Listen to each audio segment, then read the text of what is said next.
Today we're going to take a look at section 4.1. 4.1 is titled Divisibility. It is valuable to remind ourselves that we're still not working with fractions. So when we talk about divisibility, we're talking about things that still end up with whole numbers, okay? So as we take a look at this definition, we have what we're actually giving as our definition for divides, the word divides. If A and D are whole numbers, we would say that D divides A, and it's written with a vertical bar. It's not a fraction bar, okay? It's read very differently. It says D divides A. If and only if there's a unique whole number Q such that A is equal to DQ, like Dairy Queen. All right. If D divides A, then D is called a factor or a divisor of A, and A is called a multiple of D. So fill in those words, and then if I use some numbers, you're going to be like, oh yeah, I know what you're talking about, and we'll get there.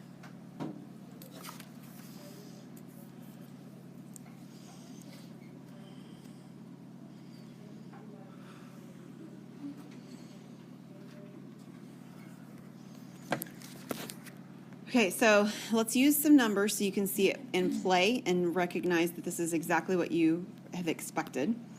So when I write it like this is read as 4 divides 20. Okay? And if I asked you, does 4 divide 20, you would say, yeah, I mean, you can do that division, right? 20 divided by 4, and it works out to being a whole number. And the reason that you know that is because 4 times something, and you know what that something is as well, but 4 times something is equal to 20, namely 5. Because there's a number, a whole number, where I put the pink one right there, that I can fill in the blank with, I know that this actually fits the definition. Now, what does that mean? Well, it means that we can say that 4 is a divisor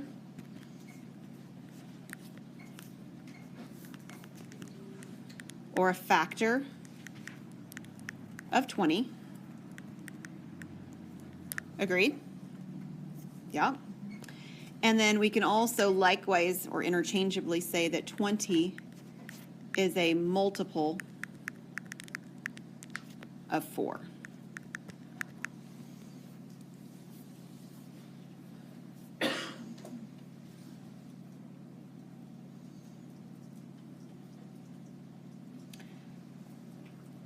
Sometimes students get confused about where the word multiple and where the word divisor fit. They like to switch them.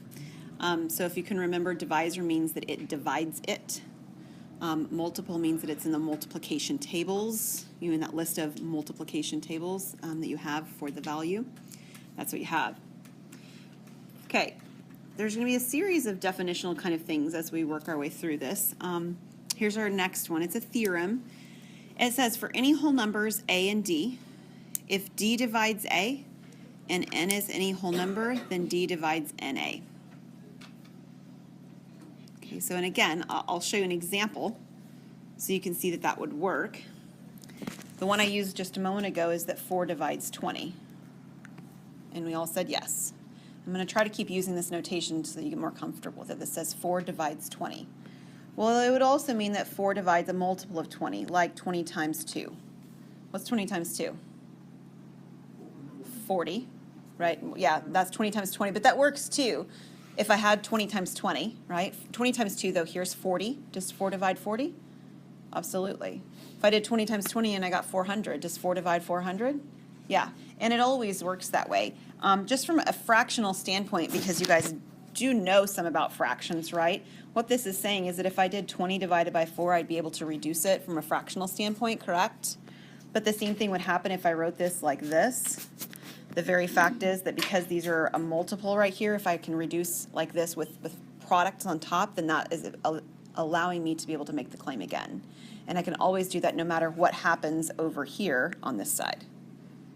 Can you tell that a child's been using mine and I keep forgetting to change all my buttons back? I've got some interesting colors going on my screen today. Okay, cool. Couple other factors that are very interesting. There's 5 of these we're going to write down together. I'm writing them too, so it'll go slow. So if D divides A, right, like 4 divides 20, and D divides B, okay, so maybe we also have like a 4 divides 8. then D will divide A plus B. 4 would divide 20 plus 8, 28. 4 divides 28. And that always works. And again, from a fractional standpoint, you kind of understand that, right? So if you did 20 divided by 4, that's going to work. And you did 8 divided by 4, those are the examples I just did. Well, then 20 plus 8 will divide by 4 because each one of them individually divides. That's why that works from a fraction sort of perspective. However, if D divides A, and I haven't done or shown you this notation anymore, but what do you suppose that notation means? Does not divide. I know, it's super exciting. It's like the not equal sign, right? It says it does not divide. So D does divide A, D does not divide B. Then what do you suppose is going to happen when I add A and B together? Will it divide it or will it not divide it? It will not divide it. And again, from the standpoint over here, 20 divided, is divisible by 4, or 4 divides 20. But let's use 9, right? 9 does not divide by 4, right? I mean, 9 over 4 is a number, but it's not evenly divisible. So when I add the 20 and the 9 together, because the 20 divides by 4, and that works perfectly, but the 9 doesn't, then their sum is not going to divide by 4 either. It's not going to work. Okay? So this is not going to work because there's a problem right here.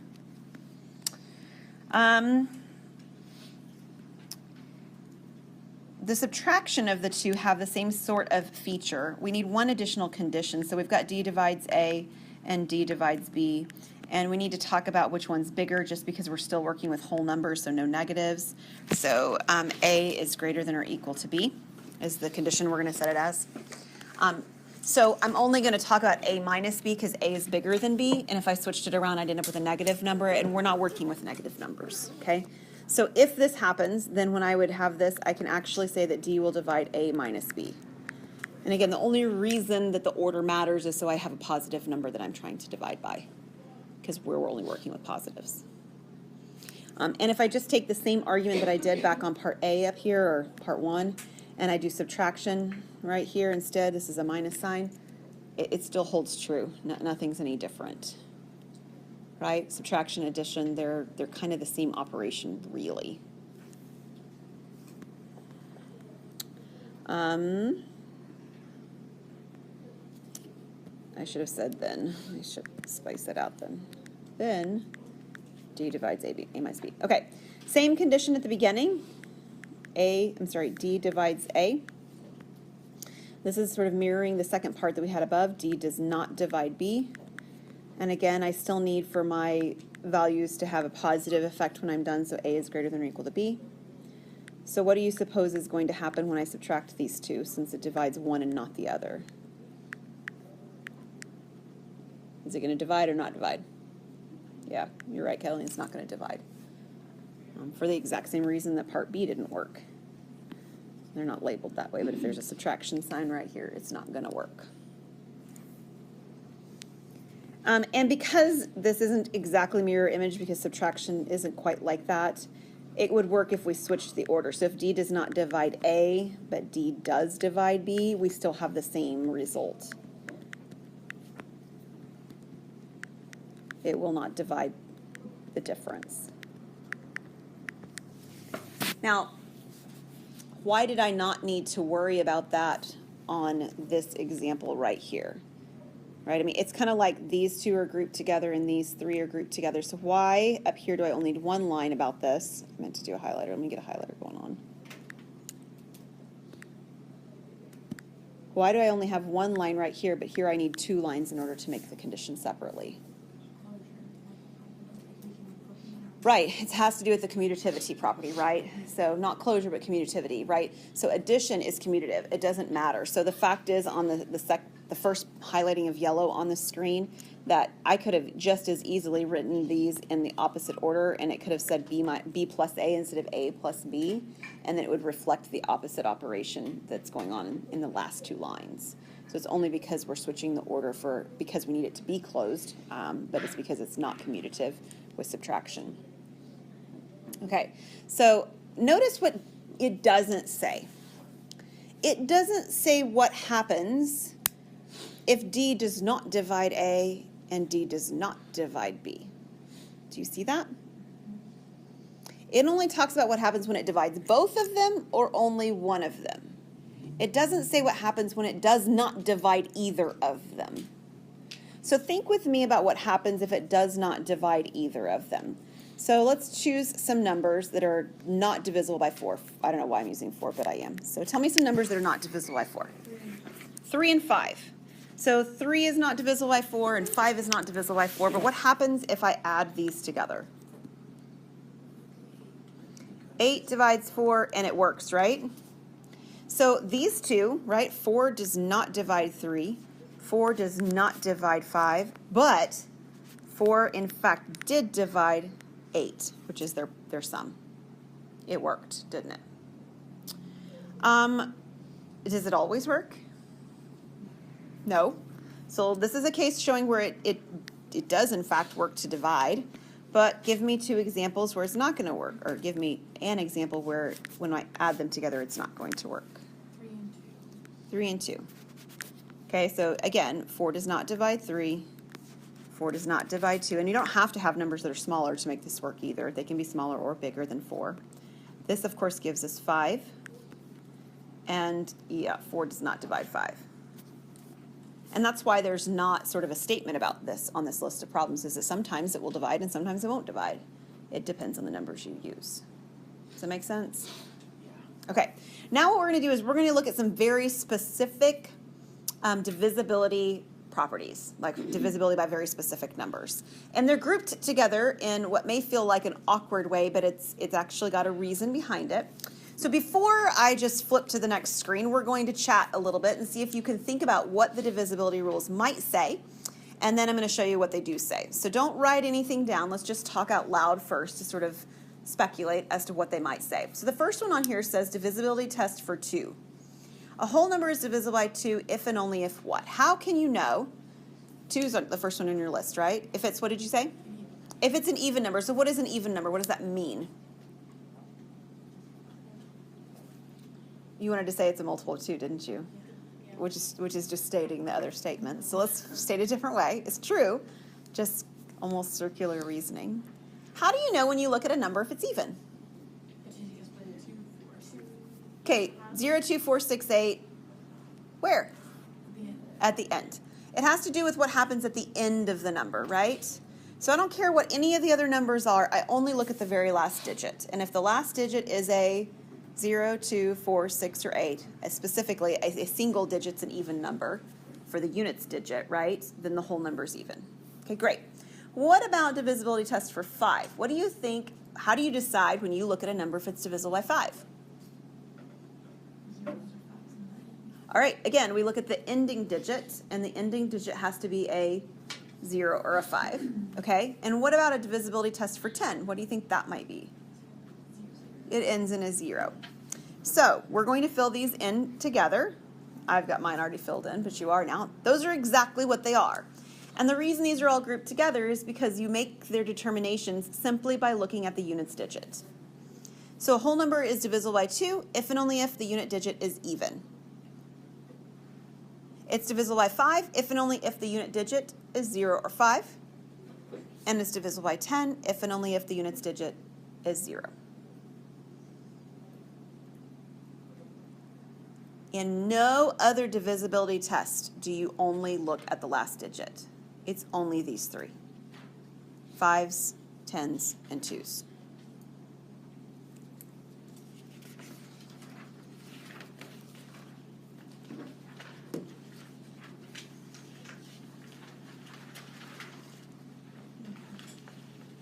Got lots more divisibility tests.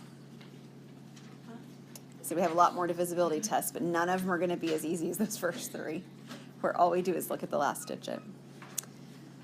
All right. So if you've flipped your page, when I switch my screen here in a minute, we're going to group together the next 2. So maybe you want to put a curly brace out beside them that shows that these 2 go together. The divisibility test for 4 and the divisibility test for 8 are quite similar. But you might not know how to make that determination. So I'm going to ask a slightly different question and see if you know the answer to this question. Do you know how to decide if it's a leap year? Has anybody ever talked to you about leap years and how you can know? When do leap years happen? Every 4 years. Leap years happen every 4 years. So how do you know if it's a leap year? If February has 29 days, of course, right? But if you don't know and you don't look at your calendar, and how could you know? Has anybody ever asked you or talked to you about leap year stuff before? You usually encounter it somewhere in elementary school because it's kind of a funny fact, you know? That random kid that had their birthday on February 29th and they only get a birthday every 4 years. Y'all know what I'm talking about, right? It's weird, right? Hey, look, they're only 9 years old, but they're really not. They're like 30-something. You know? They've only had 9 birthdays. All right, so the answer to that question is the same way that we determine if a number is divisible by 4. Because a leap year happens every 4 years. Make sense? Okay? So here's how you determine it. What year are we in? We're in 2019. We're in 2019. 2019 is not a leap year. Do you know what the next leap year is? It's 2020. Yeah. So we're going to write these down for just a second. I know I'm on the wrong slide because I want you guys to think through this. 2020 is a leap year. Whoops, that was 2002. 2020. If 2020 is a leap year, what's the next leap year? Okay, good. 2024, we got that idea down. And the next one would be? 2028. And then it would be? 2032. So tell me, we'll do one more. What's one more? 2036. Okay, cool. We're going to pause. Can you tell me what all these numbers have in common? There's more than one thing, by the way. They're all even. That's a good fact. So the fact is, if it's 2019, it's not a leap year because it's not even. And you can know it immediately. Any other idea? I think all three of you want to say the same thing. Hannah, you talk to me. What do you got? I was going to say they're all divisible by 2. Divisible by 2 means that they're even. That's a true statement. What else? They're both like digits, so if you separate them, they're both divisible by 4. That's true, but actually 1920 would work and 1924 would work. So is it the last 2 digits? It is, and 1928. Yeah, so it's the last 2 digits. The last 2 digits have to be divisible by 4. And we just so happen to be in a very nice part of history where we can look at those easily. If we were in the end of the 1900s, I could ask you the same question, you wouldn't be able to answer it very well, right? 96, is 96 divisible by 4? I don't know. 98, maybe. Which one works, right? But you guys can see that with the 20 and the 24 and the 28 pretty quickly. Agreed? So you notice like 22 is not on this list, and the reason it's not is it's not because it's halfway between 20 and 24. It's because 22 is not divisible by 4. So the divisibility test for 2 was that the last digit had to be divisible by 2. The divisibility test for 4 is that the last 2 digits have to be divisible by 4. What do you think the divisibility test for 8 might be? You got it. The last 3 digits have to be divisible by 8. And that is the divisibility test for 4 and 8. The divisibility test for 4 is the last 2 digits as a 2-digit number have to be divisible by 4. And for divisible by 8, the last 3 digits have to be divisible by 8.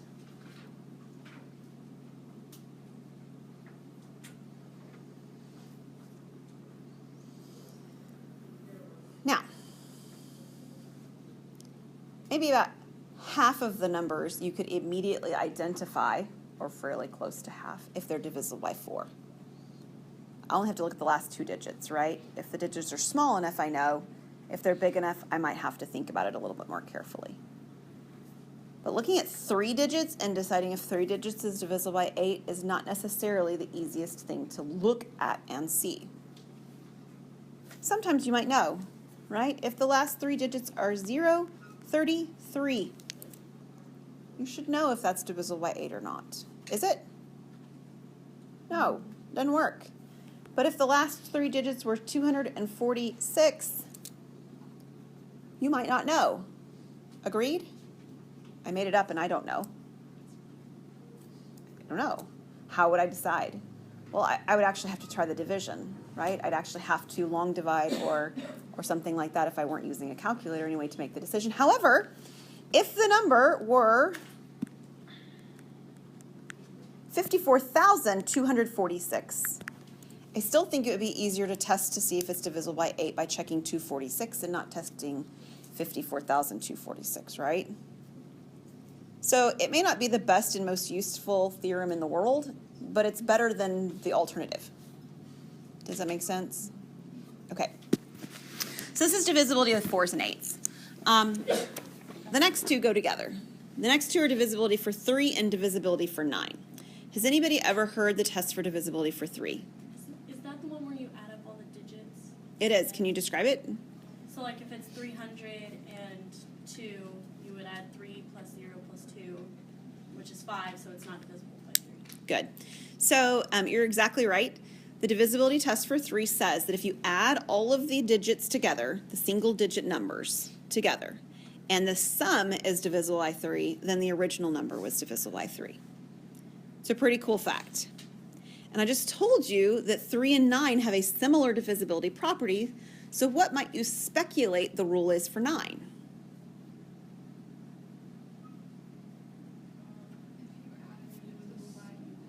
If you add all the digits together and they're divisible by 9, then the original number is divisible by 9, and that's exactly what it is. So divisibility tests for 3 and 9 are the same thing. Add the digits together and see if the sum is divisible by 3 or divisible by 9. If it is, it's going to divide the original number.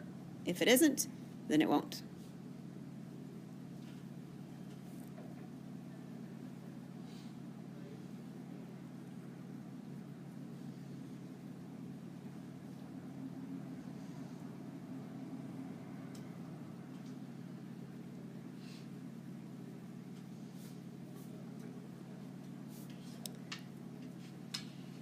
Okay. The last two rules are in no way, shape, or form connected. They're on the same slide because I was, spacing things out and so forth. But they're in no way, shape, or form connected. What I would like for you to do is to write down the divisibility test for 11 and for 6 here in a moment. Write them out, and then we'll talk about them individually. Please understand that the divisibility test for 11 is way easier than the words it takes to describe it. Okay? Just my warning to you.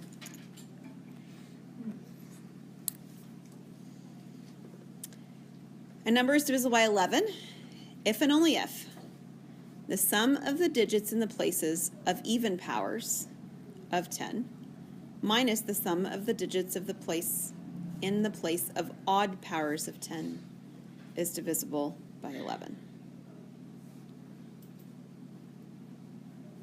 Promise, promise, promise it's easier than it sounds.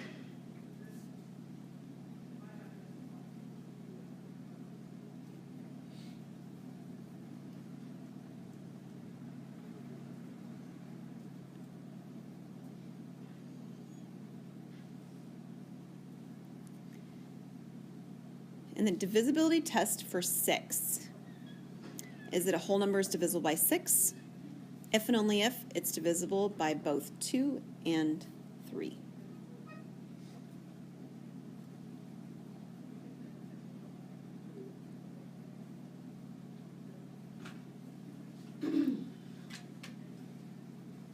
They're two completely different rules, promise.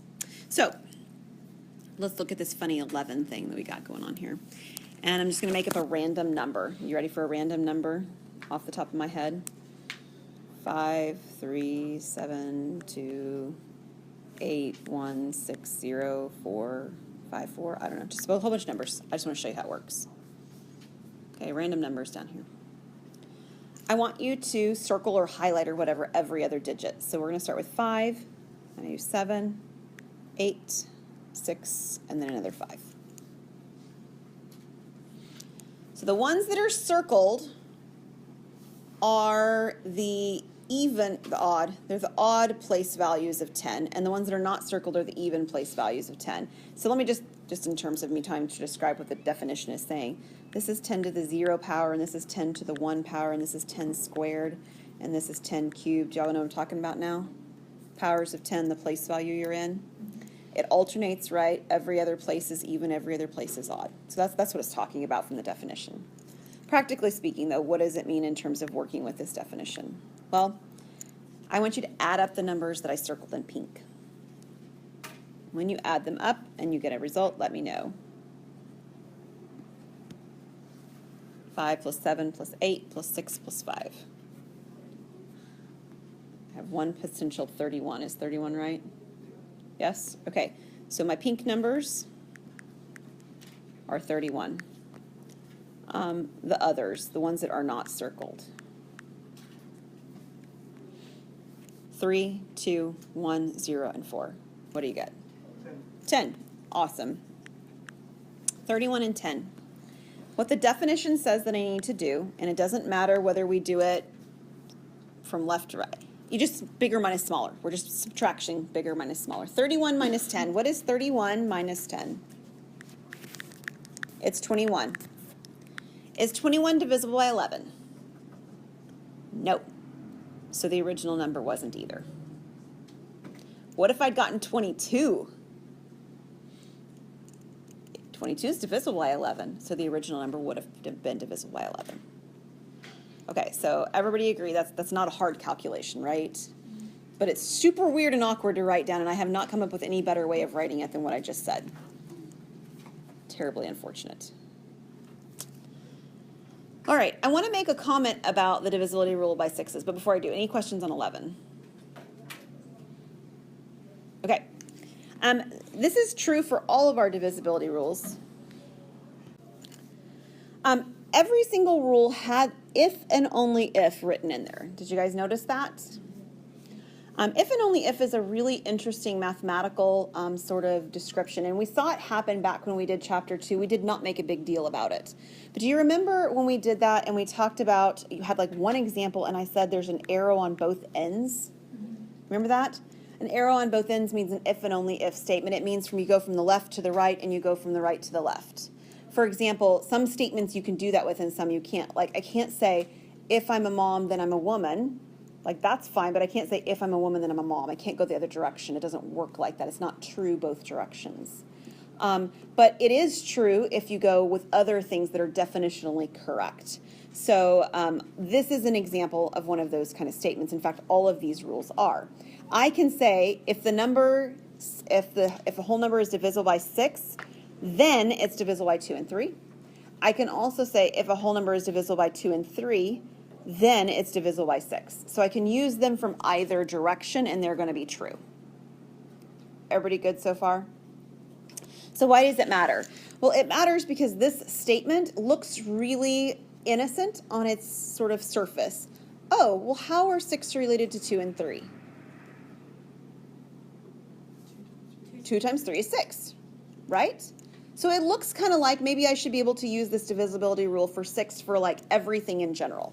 All I have to do is to take the number, I break it down, and I say, okay, all I have to do to find out if something's divisible by, say, 15 is I break 15 down into 3 and 5. I just check the 3 and the 5. If they work, it works for 15. And sometimes, 15 is an example, that's true. And sometimes it's not. It doesn't work that way. So here's the deal. These rules always work. This one in particular is the one I care about, going this direction. If it's divisible by 6, it's divisible by 2 and 3. If it's divisible by 30, it's divisible by 3 and 10. If it's divisible by 52, it's divisible by 7 and 8. I can always take the bigger number, break it down into smaller factors, and check them to see they will work. But you can't always take the smaller numbers and go back up and necessarily make the same claim about the bigger number. So what I want to do with the last bit of time that we have actually is to take a look at when you can do it and when you can't. All right? So like flip to where you've got space on the end of your paper or whatever, because this is something that it depends on whether or not I have time to do it or not. And we have the time today. This is the last thing we're going to do. We're not going to finish any other questions or anything. So what I'd like for you to do is I'd like for you to kind of get into groups of maybe 2 or 3 where you're sitting. I'd like you to turn desks around and shift around. This is an interactive discovery, like discovery learning thing, okay? So find you a person or persons nearby. Turn your desk and face them.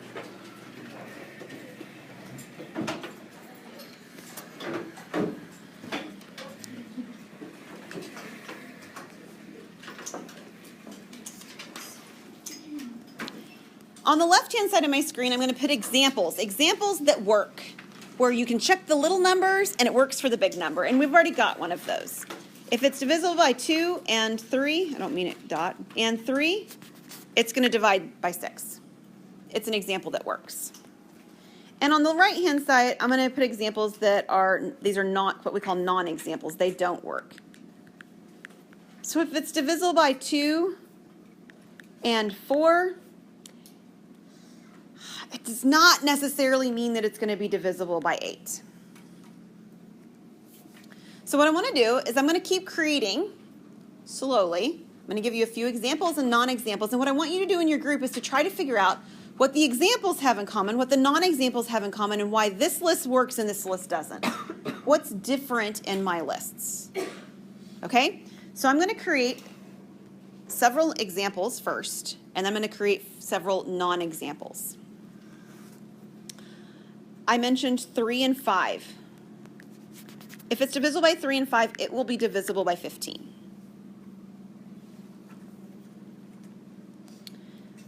2 and 7. If it's divisible by 2 and 7, it will be divisible by 14. And I will do one more. 4 and 3. If it's divisible by 4 and 3, it will be divisible by 12. Those are all examples that work. So I would like to show you some non-examples now. I showed you one. 2 and 4. 3 and 9. If it's divisible by 3 and 9, it does not necessarily divide by 27.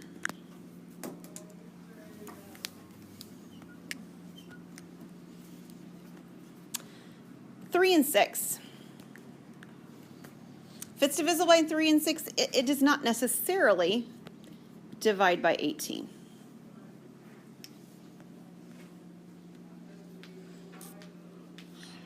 4 and 6. If it's divisible by 4 and 6, it does not necessarily divide by 24. Okay. You're working as a group. I want you talking, but you're not trying to like spoil it for the other groups. All right? So kind of keep your voices a little bit low. Try and see if you can figure out what one list has that the other list doesn't, what everything on the left has in common that everything on the right fails to have, whatever it is that this description works for you. You're trying to figure out what they have in common. Once you think you have it, mum's the word, but let me know. Just kind of flag me.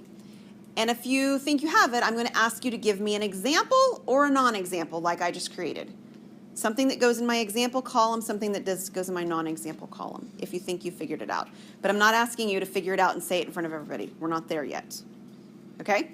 So chat among yourselves and see if you can figure out what the lists are doing.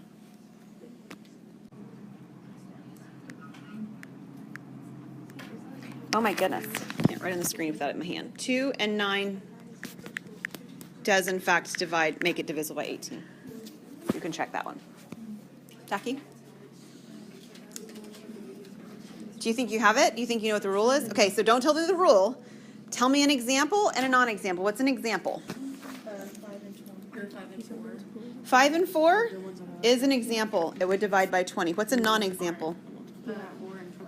4 and 12 is in fact a non-example. 4 and 12 does not necessarily divide by 48. Okay, so with the examples and non-examples that you just gave me, I think you know what it is, so don't tell anybody. Do you have one?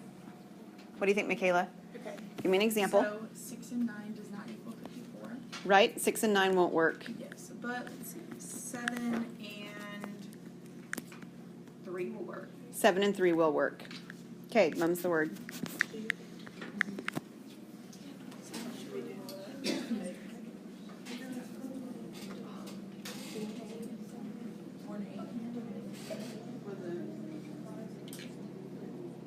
Because 8 is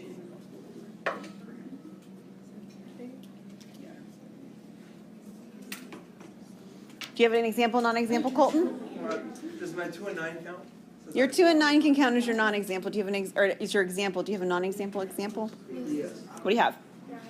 8 and 10 would not necessarily make it equal. You're right. 8 and 10 would not work. Oops, I'm already on the wrong side. Sorry, I need to move that. curious. I was like, wait, what? I'm zoomed in too. I'm just zoomed in too far on my screen, but I got it now. It's all good. 8 and 10 would be a non-example.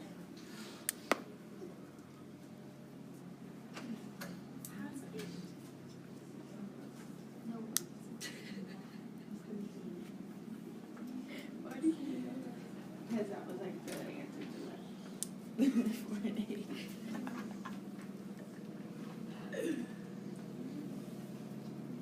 do like.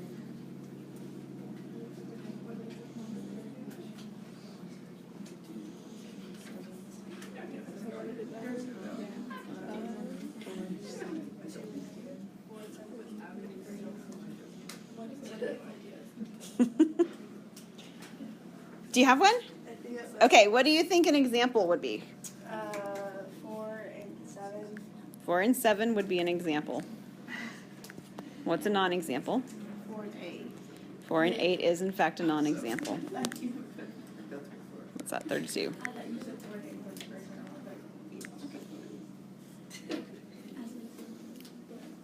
Does anyone else have any more that they think they would like to add to my list? So, would, as an example, would 5 and 12 work? 5 and 12 would work. Okay, and then the non-example would be like 6 and 12 or 6 and 12 would not work.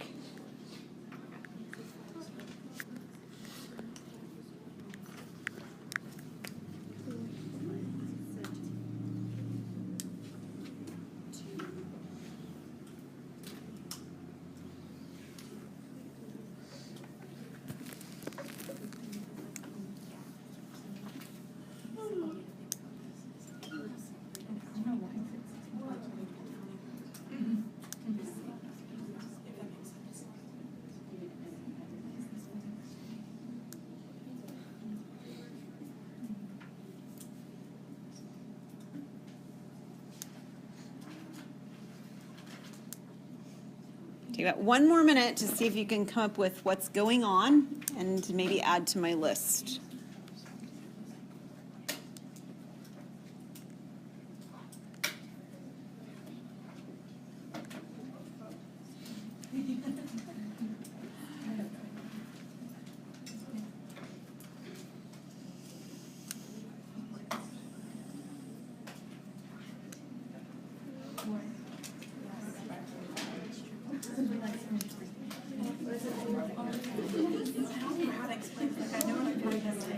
Yeah, it's like, think of it.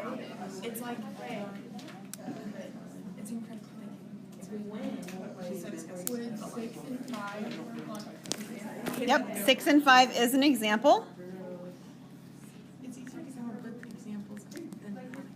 Okay, so do you have a non-example for me? 6 and 8. 6 and 8 would be a non-example, yes. Because like you only have so many numbers before. So let's see, could you do like? Okay, does anybody else have one more example or from your group or whatever you might want to add? An example or non-example? Not. It does not work, you're right. 22 and 444 would not work. Okay. All right. Some of you are like, I'm done with this game because I'm just not seeing it. And others of you are like, this is really cool because I saw it. Right? I've had those moments, both sides of that coin right there. So let's take a look. All right, someone who thinks they know what all the examples have in common. What's in my example column that's not in my non-example column? You're close. I don't think you have quite the right vocabulary. Can somebody help Holly Ann out? Still not quite the right vocabulary. That's better. You're getting closer. Both numbers have to be divisible by the same number. And they can, like, if both numbers are divisible by the same number, they cannot be whatever. With one exception, what you said is perfect. Oh, man. Can anybody figure out what she said that's not quite right? So what you said is that in all of my non-examples, Right. Yeah. I can take both the numbers and they both divide by the same number, some same number. So like if you looked at 2 and 4, they would divide by. If I look at 3 and 9, they would divide by. Okay, so does everybody see what she's seeing now? There's one thing that she said that's actually not quite right. Does anybody know what it is?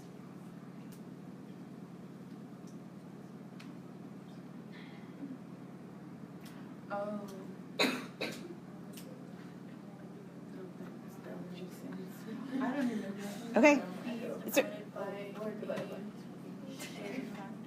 If they're a shared factor, that's true. There's a condition, though, that has to be met in order to make this statement work. Or twos or threes. Can't be twos or, I mean, it doesn't have to be twos or threes. We may have only twos and threes listed. That's possible at this point, but it doesn't have to be twos or threes. It can't be 1. Did you hear it? Can't be one. Look at my list on the left. Do they all have a shared factor of 1? Of course they do, right? So whatever my shared factor is, it can't be 1. But if it's a shared factor, if they share a factor that's bigger than 1, then it's not going to work. Okay? So that is how I always describe it. You've actually hit on it, and it makes sense in terms of what we're talking about. There's one other way to describe this, and I had a student describe it once this way, and I thought, oh, that was kind of a cool way to describe it. And we'll hit on this concept later. But the other way that you could describe it is that when you look at the numbers in my example list, they work because their least common multiple is their product. Whereas the least common multiple of 2 and 4 is 4, not 8. The least common multiple of 3 and 9 is 9, not 18. The least common multiple of 3 and 6 is 6, not 18. The least common multiple of 4 and 6 is 12, not 24. And so they described it in terms of least common multiples instead of terms of things that they divide down and factor into. And there's a reason that those relationships actually both work, and we'll get there in section 4.3. I'll see you guys on Wednesday.